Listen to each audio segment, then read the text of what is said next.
Greetings, ladies and gents, and welcome to this latest episode of Tales from Outer Space, taken from the subreddit HFY. The links to all the stories will be down below, and as always, I hope that you enjoy. And if you do, please consider subscribing. Story number 1, 14 beings left, 1 stayed back. Written by Sci-Fi. Professor, I don't understand the reading assignment, Laura said. Professor Way took his reading glasses off and turned to her. Which part of it? Well, all of it, I guess. No, that's not right. Why are we reading this? You're an anthropology professor, and you've got us reading a physics textbook, Laura said. She sat down in the one uncluttered chair in the professor's office. Stacks of paper climbed towards the ceiling and made the room feel stuffy. Yes, I am an anthropology professor, and yes, that is a physics textbook. Do you know what my specialty is, Laura? Xenoanthropology, she said. Close enough. So, what does xenoanthropology mean? Laura paused for a moment, wary of the rhetorical trap. The study of ancient alien civilizations? Very good. Now, how many ancient alien civilizations have we found? There have been 14 known alien civilizations, and some theories estimate up to several thousand more, Laura said. Correct. 14 known, maybe many more unknown. Now tell me, what is the Fermi paradox? The Fermi paradox is a apparent contradiction between the highly probable estimates of other intelligent life in the universe and the apparent lack of any civilization. But Professor, the Fermi paradox has an answer. They're all dead, Laura said. Yes, first, well done on reciting the textbook definition of the Fermi paradox. Well, we'll get to the other part in a moment. But can you explain to me the Fermi paradox in your own words, in plain English? Well, Laura said, space is really big, and there are billions of stars and tens as many planets.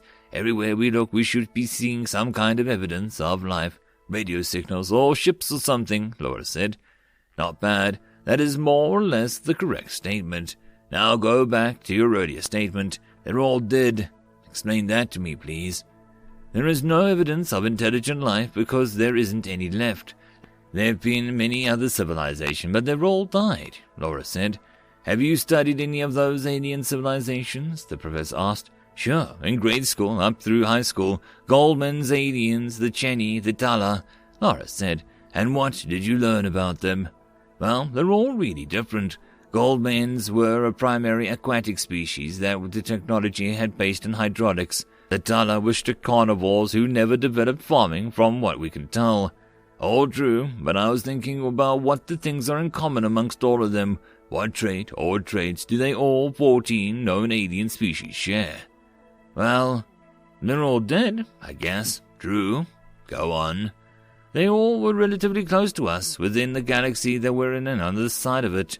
Also true. Let me ask you this. How many worlds did we discover each of them on? Each species only had been found on one planet, Laura said. There it is. No known alien species has ever been found off their home world. Now, let me ask you this. How many habitable planets are there in the galaxy?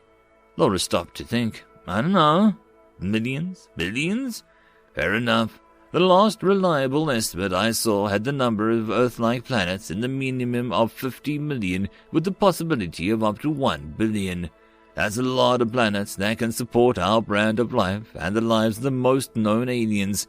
One more question. How many colonies do we have?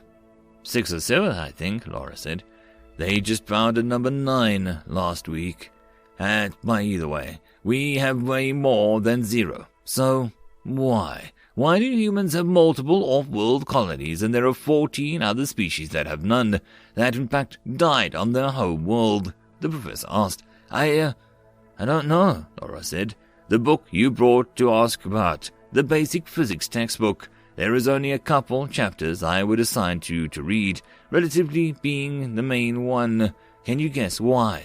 Relativity has to do with the time changing as you go faster, right? It does, but the reason I'm assigning that book to you is so you can all get a definite sense of scale, the professor said.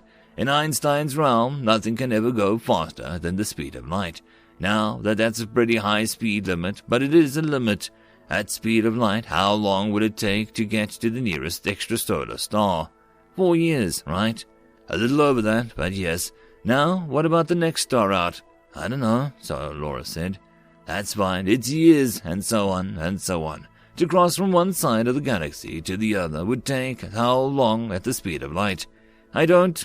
About 100,000 years, the professor said. As fast as light is, it still takes 100,000 years to cross the Milky Way. Modern humans, Homo sapiens, only evolved 200,000 or 300,000 years ago, crossing a galaxy not measured in a person's lifetime. It's measured in a species' lifetime. It's massive, and that's just one galaxy. There are billions of galaxies out there. The next closest galaxy would be able to take 2.5 million years to reach at the speed of light. Space is mind-numbingly vast. So that's why we need to read the physics textbook for an anthropology course. We're getting there.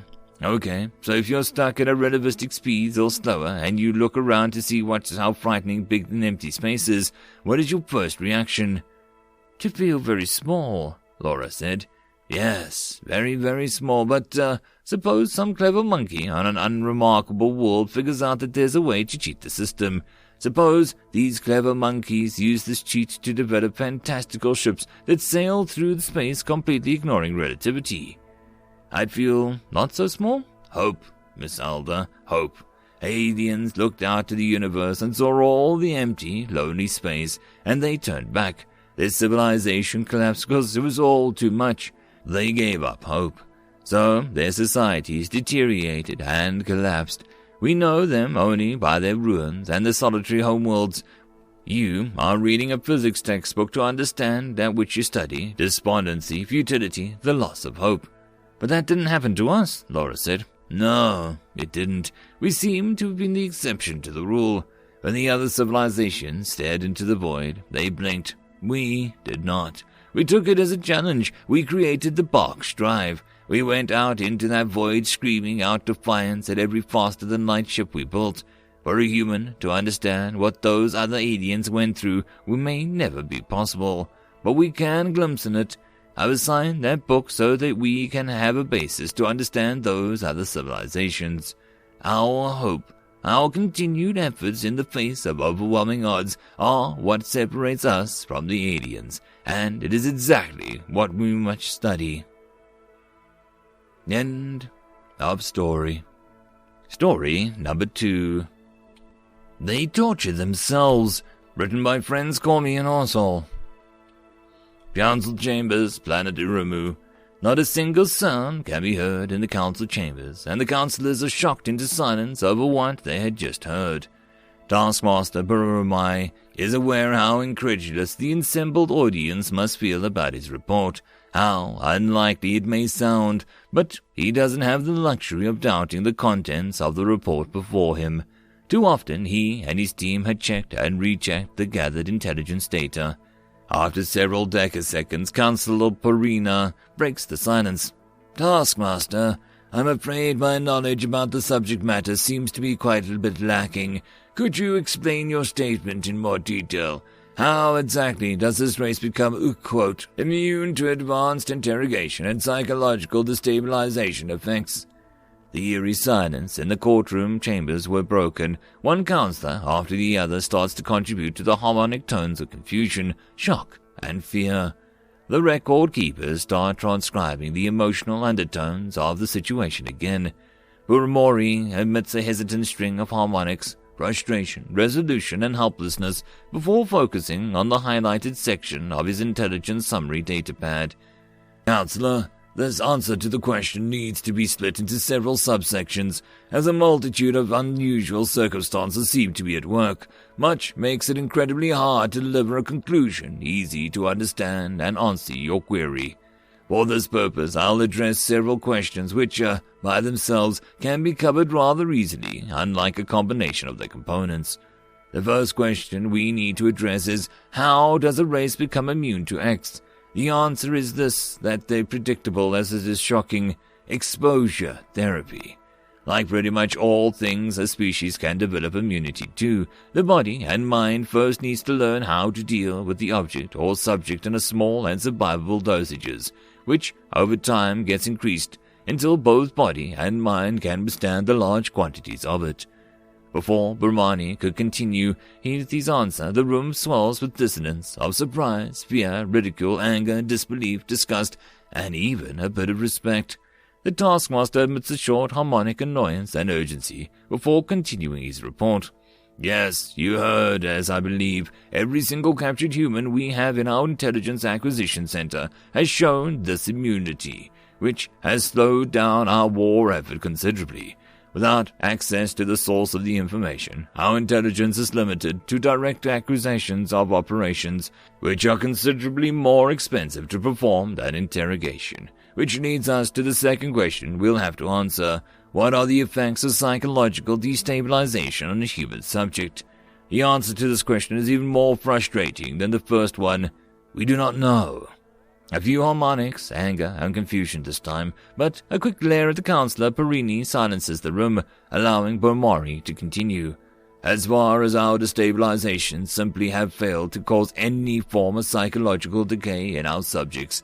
In a few cases, our destabilization techniques seem to even have the opposite effect, in which they remove signs of mental fatigue and seem to stimulate the subjects. That is not even the biggest problem, however. The most dangerous part of these prisoners is that they not only are immune to psychological destabilization, they are also adapted using it. They are in fact so proficient in it that we have lost several interrogators to breakdown syndrome and had to change interrogation protocols so that only personnel which received an advanced anti-destabilization training is allowed in the same room as them, and even they aren't completely prepared for what the humans are inflicting upon them, which ultimately forced us to stop all interrogation efforts because we were burning through sentient resources too quickly. Fear, shock, horror, understanding, anger, resignation. The third and last question is, to what extent is the anti-destabilization training prevalent in the human military, and can intelligence be gained by taking prisoners without said training? Belmari hesitates. The result of their analysis for the last question made him feel sick, no matter how often he read it. A quick listen to the room tells him of anticipation, dread, and hope, a mixture of many other emotions. He straightens his posture and raises his eyes from his datapad to stare directly at Perini and the other counselors. I am afraid to report that our surveillance uncovered the prevalence of this training to be at an absolute horrifying level. Unlike our first predictions, this training is neither mandatory nor limited to military of the human race. The exposure as a Class 5 destabilization techniques is widespread within all branches of human government and the general population, with exposure often starting before the individual even has reached biological maturity. Due to the danger of our agents having been able to acquire intelligence about the reason behind this phenomenon, nor are we sure of how we should be able to analyze such intelligence without risking every analyst who comes in contact with the reports. Our recommendation is to stop all interrogation operations and instead transfer all resources towards PSYOPs and technology acquisition. Intelligence Acquisition Center, Prison Cell D3V2H. A week prior, Private Johnson watched on in confusion as the screaming alien was dragged out of his cell by several aliens wearing ear protection. Before the door to his cell was sealed shut for the outside, he had liked this alien. After he and his squad had been captured during a mission, they had been transferred to this prison complex, where they had been interrogated over a few days.